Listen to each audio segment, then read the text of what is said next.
سەبارەت بە گروپی 15 ئێمە کۆنتاکتمان بە یەکەوە هەبوو ڕاستە لەبەر هەندێک لیقاعات کە ئەو کاتەی سەرۆکی هەرێم لەگەڵ هێزە سیاسیەکانمان دانیشت بوو کەوا خوازیار بوون کە فعلەن ئێمە یەک هەڵوێستی یەکگوتاری دروست بێ، بەڵام ئێمە دڵنیاین لەوەی کەوە ئەو هێزە سیاسیانە یەکگوتاری دروست ناکەن تەنها لەو کاتانە بێ کە بەرژەوەندیەکانیان نەکەوێتە خەتەرەوە. بۆیە گروپی 15 بە شێوەیەک لە شێوەکان ڕاستە جۆرێک لە چالاکی کەم بووە، بەڵام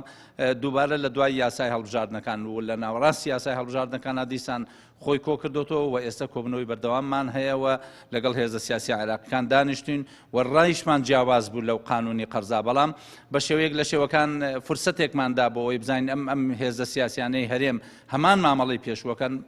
تێگەیشتین کە بڵێ هەمان مامەڵەی پێشوەکەن. بۆیە زۆرێک لە ئەندامانی گروپی 15 لە ئەساس و بەشداری ئەو کۆبنەوانەمان نەکرد کاتێک کە زانیمان هێزە سیاسیەکان ئەو دوو هێزە دەسەڵاتدارە بە تایبەتیش پارتی دیموکراتی کوردستان کە سوورە لەسەر هەڵوێستی خۆی و ئەوەی کە لەو پێش مامەڵەی پێکردووە لەگەڵ عێراقدا هەمان هەڵوێستی هەیە. بۆیە ڕوئیای خۆمان لە ناو لیژنەی مالیە داوە، لە ناو پەرلەمانە داوە، لە ئەساسیش ئەو یاسایەمان ئێمە ڕەت کردوێتەوە و